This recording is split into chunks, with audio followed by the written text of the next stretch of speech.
maanta meeshaas ka soo ka keentaan ilaahay idinkaga rajeynayaa waana u diyaarsan tihiin runtii ummadda Soomaaliyeed kulli meel kasta ay joogaanna waa ay sugayaan inaan magacii iyo sharafkii Soomaaliyeed lahaan jirtay idinka xulkii qaranka ah ina meeshaasi aad calankii Soomaaliyeed ee buluuga ahaa kor u qaadaan oo aad uga guuleysataan hadduu ilaahay yiraahdo kooxda ka soo horjeeda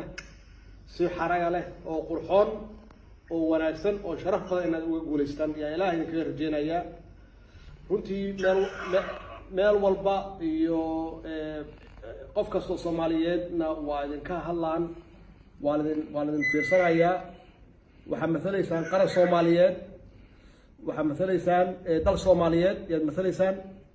marka insha Allah hadduu ilaahay yiraahdo waxaan rajeynayaa inaad halkaas guul ka keentaan hadduu ay yiraahdo waa mahadsantihiin yaa